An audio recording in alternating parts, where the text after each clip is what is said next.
사도신경하심으로 신앙 고백하겠습니다. 전능하사 천지를 만드신 하나님 아버지를 내가 믿사오며 그 외아들 우리 주 예수 그리스도를 믿사오니 이는 성령으로 잉태하사 동정녀 마리아에게 나시고 본디오 빌라도에게 고난을 받으사 십자가에 못 박혀 죽으시고 장사한 지 사흘 만에 죽은 자 가운데서 다시 살아나시며 하늘에 오르사 전능하신 하나님 우편에 앉아 계시다가 저리로서 산자와 죽은 자를 심판하러 오시리라. 성령을 믿사오며 거룩한 공예와 성도가 서로 교통하는 것과 죄를 사하여 주시는 것과 몸이 다시 사는 것과 영원히 사는 것을 믿사옵나이다. 아멘. 찬송가 304장 하나님께 찬송하겠습니다. 크신 하나님의 사랑 304장입니다.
기도하겠습니다.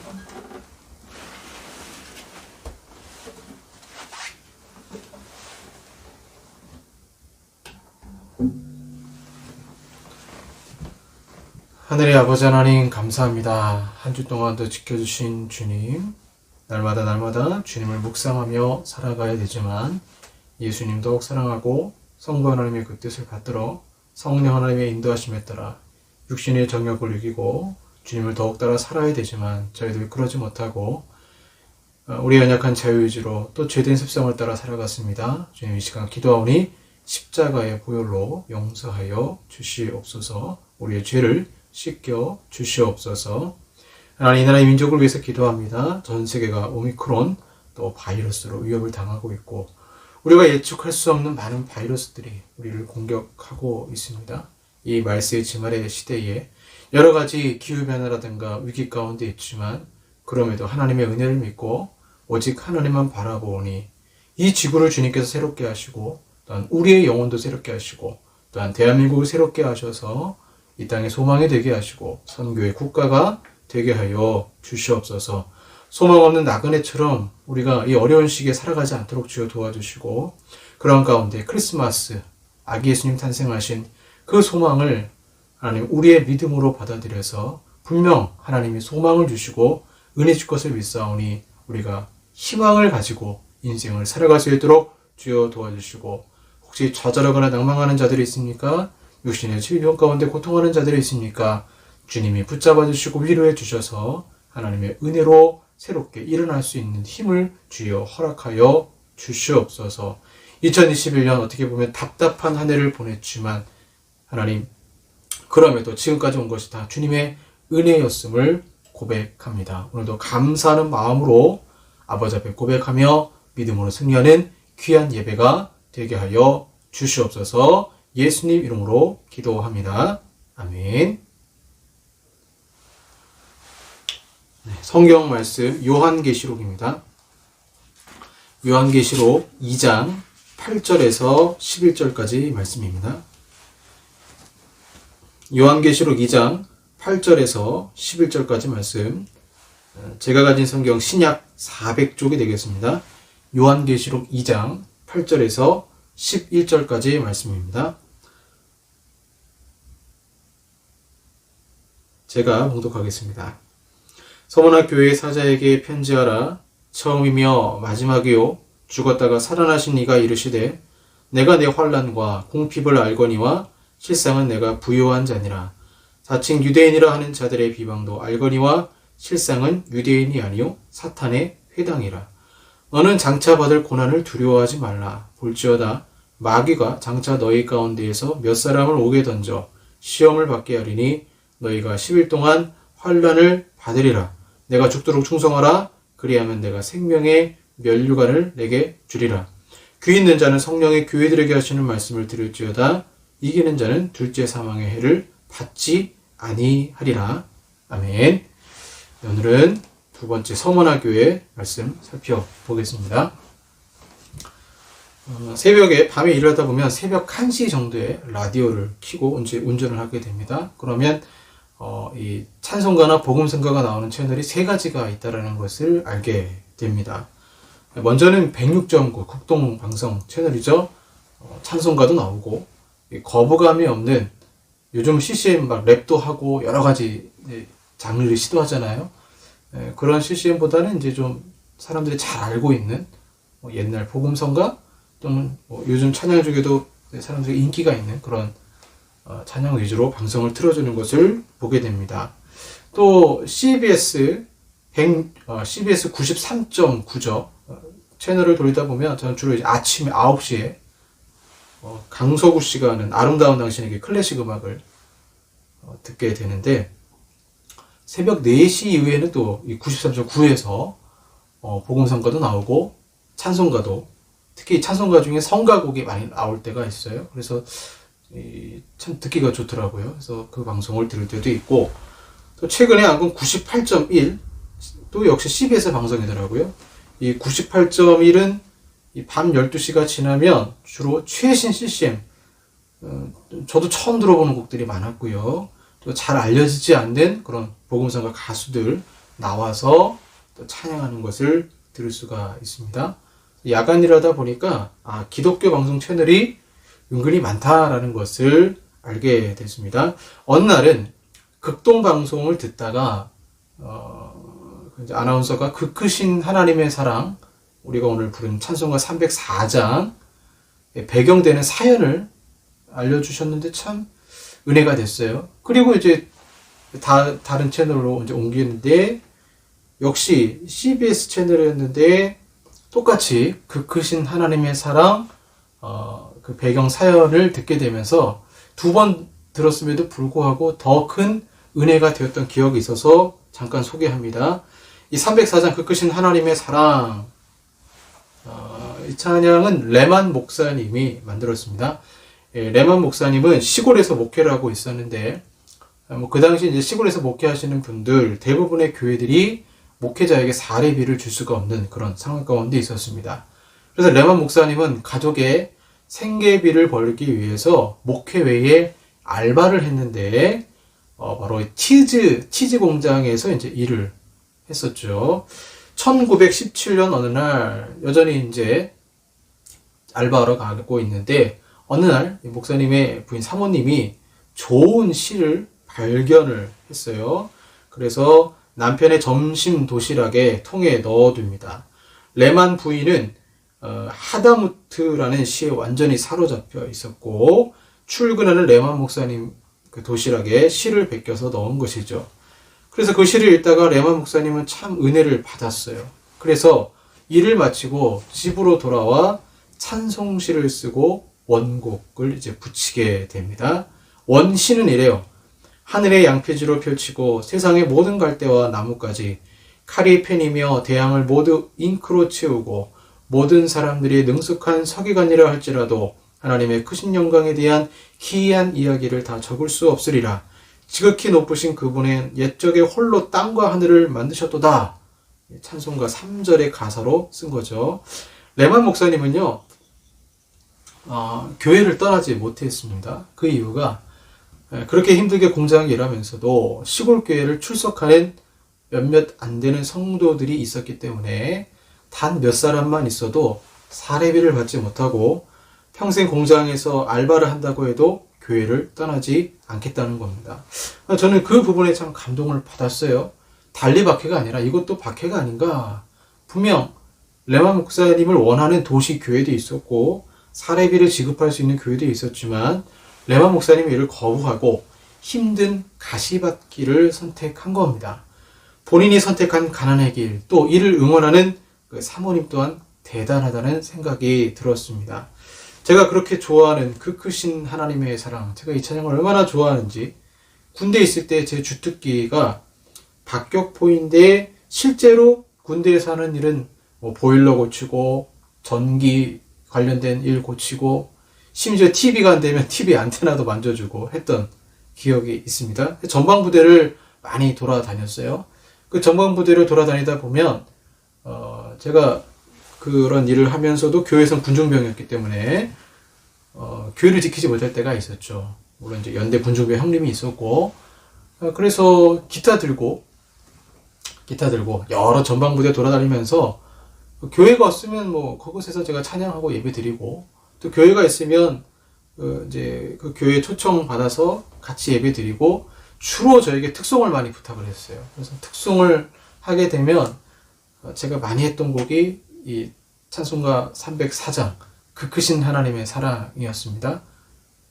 그래서 그때는 성악으로 불렀죠. 성악으로 304장을 부르면 참 저도 은혜가 되었고 듣는 우리 같은 전우들도 은혜가 되었던 기억이 있습니다. 전 그 배경을 몰랐어요. 찬송가 304장 배경을 몰랐는데 최근에 일하다가 그 배경을 듣고서는 제가 그 배경의 사연을 듣던 때가 언제였냐면 혼자 투덜대는 때였습니다. 혼자 어떻게 투덜댔냐면 왜 나는 이렇게 살아야 되지? 왜 나는 이렇게 알바를 하면서 살아야 될까? 물론 전임 목사를 한 적도 있지만 코로나가 닥치면서 또 교회를 개척해야겠다는 그리고 기존의 한국교회 그런 전통적인 교회 모습이 아니라 초대교회 모습과 같은 사도 바울과 같은 그런 사역을 하고 싶다라는 생각이 들어서 부족하지만 그렇게 살려고 발버둥 치다가 바울도 텐트 메이킹 했잖아요. 그런 모습처럼 저도 이제 야간에 잠을 못 자고 일을 하는, 그래서 투덜대면서 이렇게 운전을 하고 있는데 이 찬송가 가사의 원곡의 의미와 그 다음에 그 레만 목사님의 사연을 들으면서 회개가 되기도 했고 또 많은 위로를 받기도 했습니다. 오늘 요한계시록 두 번째 서머나 교회입니다. 칭찬받고 위로만 받는 교회, 딱 두 교회죠. 바로 서머나 교회와 빌라델비아 교회뿐입니다. 그 중에 오늘 서머나 교회를 살펴보겠습니다. 디모데후서 3장 12절, 무릇 그리스도 예수 안에서 경건하게 살고자 하는 자는 박해를 받으리라. 베드로전서 4장 12절, 사랑하는 자들아 너희를 연단하려고 하는 불시험을 이상한 일 당하는 것 같이 이상히 여기지 말고, 성경은 성도는 박해를 당할 수 있다고 말하고 있습니다. 고난은 특별한 일도 아니고 아무런 목적 없이 주어지지도 않습니다. 저는 상급을 믿어요. 고난은 이 땅에서 우리를 순결하게 하고 천상에서는 분명 상급이 주어질 것입니다. 서문학교의 성도들도 비록 박해를 받았지만 그들은 이미 천상에서 큰 상급을 누리며 행복한 나날을 보낼 것입니다. 역사가들의 말에 따르면 에베소에서 북쪽으로 약 65km 떨어진 에게해 해안에 위치한 서머나는 소아시아에서 가장 아름다운 도시였다고 합니다. 그곳의 사람들은 모든 종교를 포용하기 위해 로마 황제와 로마 제국을 위한 신전들도 함께 마련해 두었고요. 그리스 로마 신화의 신전들이겠죠. 또한 서머나는 과학과 의학과 학자들로도 유명한 곳이었습니다. 요한 사도 당시에 서머나는 BC 290년에 알렉산더 대왕의 후계자들에 의해서 재건이 되죠. 에베소와는 달리 서머나는 오늘까지도 여전히 건재합니다. 현재는 터키의 가장 큰 도시 가운데 하나인 이즈미르로 알려져 있고요. 또한 서머나에는 지금도 그리스도인들이 존재합니다. 교회는 카톨릭 교회, 콥트 교회, 동방전 교회, 시리아 정교회가 대부분이지만 또 그곳에 무슬림들이 있기 때문에 그런 이슬람의 박해 아래에서도 성경을 믿는 충실한 그리스도인들이 살아가고 있습니다. 우리가 전에 살펴본 에베소 교회, 촛대를 옮기신다고 했는데 정말 촛대가 옮겨졌죠. 그러나 서머나에는 지금까지도 이 등잔을 마련하시고 촛대를 옮기지 않으셨어요. 빛을 남겨두셨습니다. 왜 그럴까요? 여전히 박해받고 있는 교회이기 때문입니다.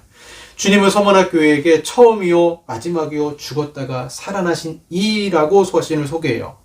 이 말씀은 요한계시록 1장 17절 18절에서 사도 요한을 만나셨을 때 자신을 소개하는 내용과 비슷합니다. 그러니까 나는 알파와 오메가요, 처음과 마지막이요, 시작과 마침이 되시는 그 예수 그리스도 부활하실 것처럼 서머나 교회 성도들도 부활할 것이다. 그래서 오늘 마지막 절 읽었던 부분, 귀 있는 자는 성령의 교회들에게 하시는 말씀을 들을지어다. 이기는 자는 둘째 사망의 해를 받지 아니하리라. 서머나 교회 성도들은 둘째 사망의 해를 받지 않는 거예요.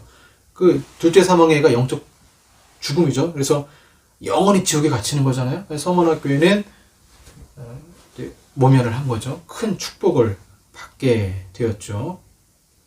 주님은 박해받는 교회를 절대 포기하지 않으시고 그들에게 영생의 면류관을 약속하십니다. 그렇다면 여러분 서머나 교회에게 오늘 어떤 말씀이 가장 위로가 되었을까요? 사도 요한이 편지를 썼을 때 서머나 교회 성도들에게, 박해받고 있는 교회에게 가장 위로가 되는 말씀이 무엇일까요? 바로 2장 9절 말씀이라고 저는 생각해요. 내가 내 환난과 궁핍을 알거니와. 바로 이 말씀입니다. 내가 내 환난과 궁핍을 알거니와. 우리가 안다라고 했을 때는 책을 통해서 알게 되는 간접 지식이 있고 실제로 경험해서 아는 체험적 지식이 있습니다.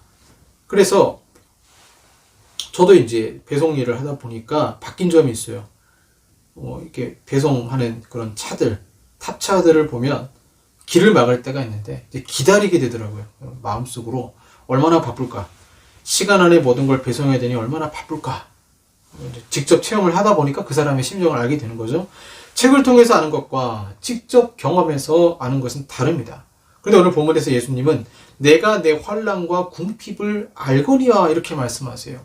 여기서 안다는 것은 주님도 직접, 예수님도 직접 경험해 보셨다라는 거죠. 서머나는 그리스도인으로서 살아가기에는 너무나 힘든 곳입니다. 그곳의 신자들은 사방에서 박해에 직면했어요. 서머나는 로마 제국의 모든 것을 우러러보았고 로마 황제를 숭배했습니다. 그들은 로마 자체를 숭배했죠. 도미티아누스 황제의 통치 기간 중에는 황제에게 매년 희생 제물을 바치는 것을 강제적인 의무로 규정했습니다.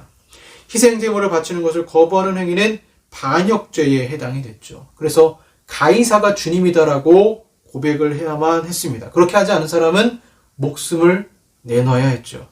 또한 서머나는 이교주의가 만연했습니다. 그곳의 사람들은 이교의 신들을 안치해 놓고는 꼼꼼히 챙기며 숭배했습니다. 그러니 그리스도를 믿는 서머나 성도는 가난할 수밖에 없어요. 황제 숭배를 하지 않으면 경제적으로 어려움을 겪기 때문에 가난할 수밖에 없죠. 그리고 이들을 고소한 것은 다름 아닌 유대인들이었어요. 궁핍으로 번역된 헬라어 푸토케이아는 아무것도 없는 상태를 말합니다. 그들은 기본적인 생필품은 물론 스스로의 처지를 개선할 수 있는 수단조차 갖지 못했습니다. 그래서 서머나 교회 성도들 중에는 노예들이 많았을 것이고 있는 재산도 빼앗겼을 가능성이 아주 높죠. 그런 서머나 교회 성도들을 주님이 안다는 것입니다. 예수님은 너희들이 있는 곳에 사탄의 회당이 있다. 유대인들이라고 하지만 실제로는 사탄의 회당이라는 거예요. 이 유대인들, 서머나의 유대인들은 그리스도인들을 미워했고 그들은 교회에 대한 악한 소문을 퍼뜨렸고 당국을 선동했습니다. 그럼 예수님이 당한 고난을 생각해 보세요. 예수님도 마찬가지였죠. 유대인들이 예수님을 미워했습니다. 황제 숭배를 이유로 주님을 시험하기도 했습니다. 주님은 이미 서머나 성들이 당한 박해를 경험하셨고 그렇기 때문에 나는 내가 당하는 고난을 안다라고 말씀을 하시는 거죠. 마치 헤롯과 로마 총독이 손을 잡고 주님을 넘긴 것처럼 서머나의 유대인들은 이방인들과 결탁하여 교회를 공격했습니다. 그러니 주님이 서머나 교회에 책망할 것이 무엇이 있겠습니까? 그런데 주님은 서머나 교회를 향해서 위로하시고는 앞으로 일어날 일에 대해서 말씀하세요. 10절 보시면 너는 장차 받을 고난을 두려워하지 말라. 무슨 뜻일까요? 더 큰 고난이 기다린다는 거예요. 몇 사람을 옥에 던져 시험을 받게 한다는 것입니다. 구체적인 기간도 나오는데 10일의 환란, 정확히 10일이라고 볼 수는 없지만 상징적인 숫자니까요. 10일의 환란이 정확히 무엇인지 알 수 없지만 10일의 특별한 기간 동안에 정말 큰 박해를 당할 것이라는 거죠. 그래서 서머나 교회의 특별 10일간의 박해 중 우리가 알 수 있는 역사적 사실은 바로 서머나 교회의 감독 폴리캅의 순교 사건이죠. 전승에 따르면 폴리캅은 사도 요한에 의해 설교자로 임명이 됩니다. 폴리캅은 그 당시 그 도시에 공식적인 경기가 열렸을 때에 순교한 걸로 알려져 있어요. 유대인들과 이방인들이 함께 연합해서 폴리캅의 처형을 소리쳐 요구했습니다. 폴리캅은 꿈속에서 불에 타고 있는 자기의 머리 아래에 베개가 놓여 있는 것을 보고 그것이 자신이 산채로 화형을 당하게 될 징조임을 깨닫게 되죠. 그는 교회에 조금이라도 누를 끼치지 않기 위해서 성도들이 피해를 당할까 봐 피해 있었는데 그를 쫓고자 하는 사람들이 교회를 다니고 있는 두 아이를 고문을 해서 결국엔 그 장소를 알아내고 폴리캅을 붙잡게 됩니다. 전승에 따르면 그를 체포한 도시로 압송해온 병사들조차도 그가 죽는 것을 보고 싶어하지 않았다고 합니다. 굉장히 존경받는 인물이었죠. 그들은 폴리캅에게 하나님을 저주하고 가이사가 주님이다라고 말하거나 황제에게 간단한 제물이라도 바쳐서 목숨을 부지하라고 간청합니다. 그러나 충실한 폴리캅은 이렇게 얘기합니다. 내가 86년 동안 주님을 섬기는 동안 그분은 나를 조금도 해롭게 하지 않으셨고 그런데 어떻게 내가 나의 왕이요 구원자이신 그분을 모독할 수 있겠소? 라고 말합니다. 폴리캅이 체포되자 군중들은 흥분하여 불을 피우기 위해서 많은 상점과 공중 목욕탕에서 나무를 있는 대로 긁어 모았고 그들 중에 유대인들이 가장 많은 나무를 가지고 왔다고 합니다. 더 많은 나무를. 그것도 언제 가져가 왔느냐? 그들이 끔쪽까지 지키는 안식일날 그렇게 했다는 거예요. 그러나 폴리캅은 죽음의 위협에 조금도 동요하지 않았습니다. 그는 박해자들에게 이렇게 말했습니다. 그대들은 나를 1시간 동안 타오르다가 잠시 후에 꺼질 불로 위협하지만 다가올 심판과 징벌의 불이 경건하지 못한 자들을 위해 예비되었다는 사실을 알지 못하고 있소이다. 왜 지체하는 것이오? 어서 그대들이 원하는 일을 행하시오. 나를 이대로 두시오. 왜냐하면 당신들이 나를 못 박아 움직이지 못하게 하지 않더라도 불을 견딜 수 있는 힘을 주실 주님이 또한 장작 더미에서 움직이지 않고 서 있을 힘도 주실 것이기 때문이요. 그리고 기둥에 묶인 폴리캅이 하늘을 우러러보며 큰 소리로 기도하게 됩니다. 오늘 이 시간 성령의 불 안에서 영과 육이 영원한 생명의 부활을 얻고 그리스도의 잔 안에서 순교자에 포함되는 영광을 주셔서 감사합니다. 속이지 않고 진실하신 하나님께서 예비하셨고 계시하셨으며 성취한 대로 이제 부요하고 받으실 만한 제물로 순교자들 가운데 저를 받아 주옵소서. 폴리캅의 기도가 끝났을 때 사람들은 맹렬히 타오르는 불꽃 속에서 기적을 보게 되죠. 기둥에 묶인 폴리캅은 머리카락 하늘도 불에 상하지 않았고 오히려 불이 폴리캅의 주위를 아치 형태로 감싸 이 노구의 순교자를 지키는 듯 했고 처형장이 향기로운 냄새가 가득 찼습니다. 결코 불로는 폴리캅을 처형할 수 없음을 알게 된 사형 집행관이 칼로 그를 죽이고 맙니다. 그때 흐르는 폴리캅의 피가 맹렬히 타오르던 불길을 잠재워 버렸다고 합니다. 죽도록 충성한 종이 그 교회에 있었습니다. 요한계시록 2장 10절의 말씀, 죽도록 충성하라. 그리하면 내게 생명의 면류관을 내게 주리라. 이미 서문학교의 성도들은 고난을 잘 감당하고 있습니다. 인내의 시간 끝까지 견디라는 격려의 말씀입니다. 우리는 솔직히 인정해야 됩니다. 우리 스스로 박해를 견딜 힘은 없어요. 주님이 함께 하시기에 박해를 견딜 수 있었던 것입니다. 첫사랑을 잃어버린 에베소 교회는 흔적이 없지만 폴리캅 같은 순교의 제물이 있는 교회는 지금도 터키 지방에 폴리캅 교회가 있고 복음의 명맥을 유지하고 있습니다. 그럼 오늘 이들에게 주시는 가장 큰 보상이 무엇일까요? 첫 번째는 주님이 나도 안다. 나도 박해를 당해봤다. 너희들의 심정을 안다는 것이고 두 번째는 인내입니다. 인내. 우리는 생명의 면류관만 집중해서 내가 죽게 되면 생명의 면류관을 얻게 될 것이지 여러분 생명의 면류관은 이미 얻은 거예요. 진짜 보상은 뭐냐면 생명의 면류관을 얻기까지 오늘 내가 참아내는 능력입니다. 곧 인내할 수 있는 마음을 주님이 주신다는 거예요. 우리 중에 그 누구도 난 자신 있게 순교할 수 있습니다. 없어요. 오히려 자신이 없지만 그 순간에 인내할 수 있는 믿음을 주셔서 순교의 재원이 되는 것, 이게 하나님의 은혜가 아니고 무엇이겠습니까? 요한계시록 22장 12절 14절 말씀 보시면 보라 내가 속효리니 내가 줄 사랑이 내게 있어 각 사람에게 그가 행한 대로 갚아주리라. 주님이 빨리 오고 싶은 이유는 서머나교회 성도들 같은 고난받는 성도들이 있기 때문입니다. 서머나는 70인경에서 시체의 냄새를 없애기 위해 사용되는 강한 향료인 모략을 뜻합니다. 그 이름처럼 모략, 그리스도의 고난을 상징하는 것처럼 그들은 충실히 믿음을 지켰습니다. 주님이 아십니다. 그리고 인내하는 마음도 주십니다. 12월 25일 성탄절이 누구나 따뜻하게 다가오는 것은 아니죠. 가난하고 병들고 소망 없고 힘들 수도 있습니다.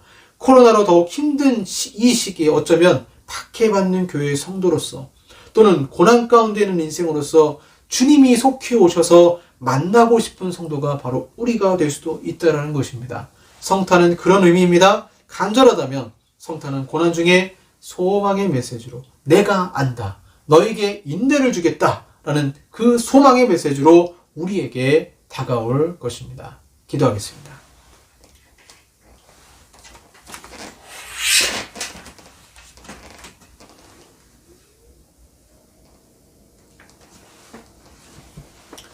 하나님 아버지 감사합니다. 서원학교회 그 어려움 속에서도 주님은 그들이 인내할 수 있는 믿음을 주셨고 또 그들을 안다라고 말씀하셨습니다. 우리에게도 동일한 은혜를 주셔서 지금 참으로 어렵고 박해받는 고난 가운데 있는 우리 성도들 주님 기억하여 주시고 그 마음을 주님이 헤아려 주시고 하나님 세상과 타협하지 않으며 믿음 가운데 살아가는 그들에게 은혜를 더하사 성령으로 충만케 하여 주시옵소서. 예수님 이름으로 기도합니다. 아멘. 은혜 우리 찬양하고 하나님께 헌금하겠습니다.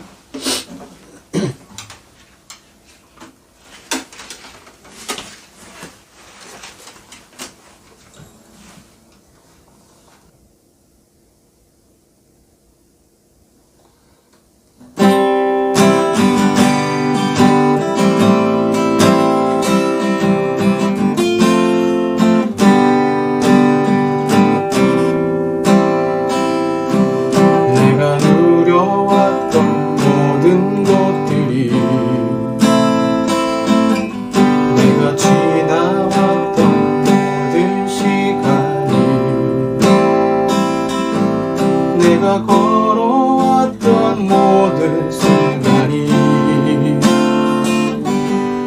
당연한 것 아니라 은혜였소. 아침 해가 뜨고 저녁에 노을, 봄의 꽃향기와 가을의 열매, 변하는 계절의 모든 순간이 당연한 것 아니라 은혜였어. 모든 것이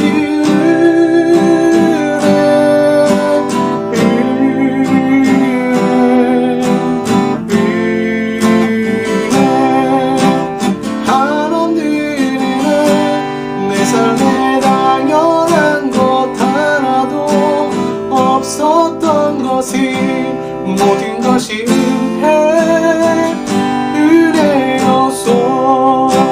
내가 누려왔던 모든 것들이, 내가 지나왔던 모든 시간이, 내가 걸어왔던 모든 순간이 당연한 것 아니라 은혜였소. 아침에가 뜨고 저녁에 노을, 봄의 꽃향기와 가을의 열매, 변하는 계절의 모든 순간이 당연한 것 아니라 은혜였소. 모든 것이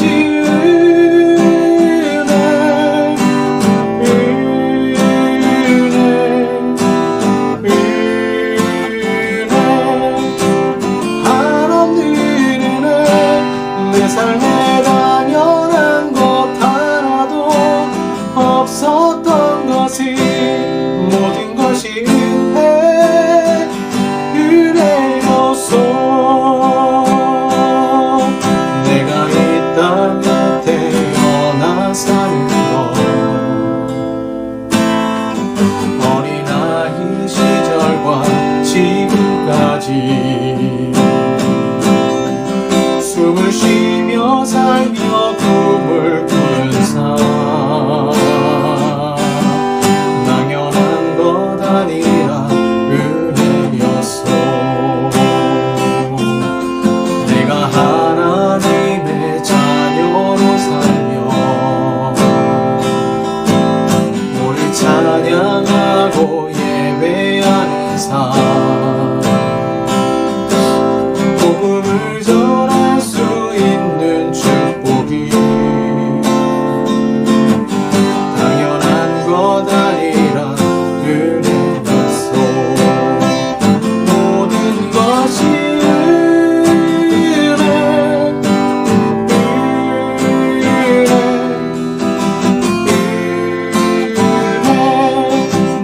하나님 은혜, 내 삶에 당연한 것 하나도 없었던 것이 모든 것이 은혜였소. 모든 것이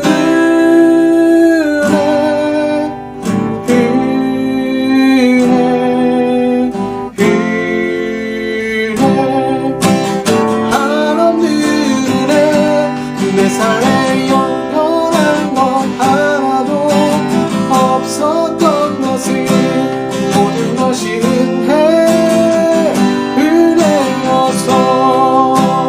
모든 것이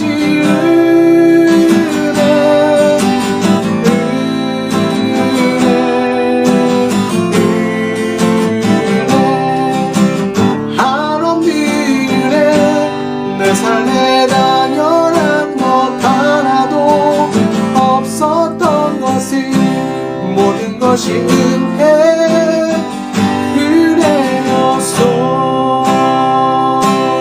모든 것이 은혜였소.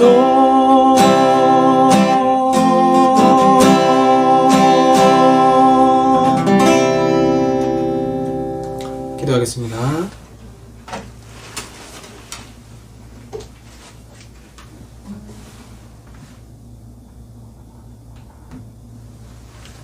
하나님, 모든 것이 은혜였습니다. 밖에 속에서도 인내할 수 있는 믿음을 주신 것도, 견딜 수 있는 힘을 주신 것도, 고난 가운데도 주님 바라볼 수 있는 것도 모든 것이 은혜였습니다.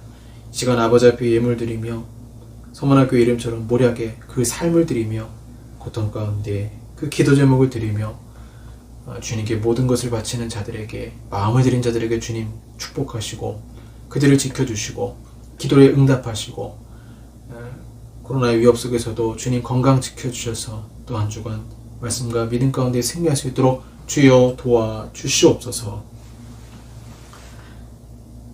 지금은 우리 구주 예수 그리스도의 은혜와 성부 하나님의 사랑하심과 성령 하나님의 교제교통 역사하심이 서문학교와 같이 박해받는 가운데서도 주님 바라보며 이기길 원하는 우리 사랑하는 성도들과 한국교회 위에 영원토록 함께 있을지어다.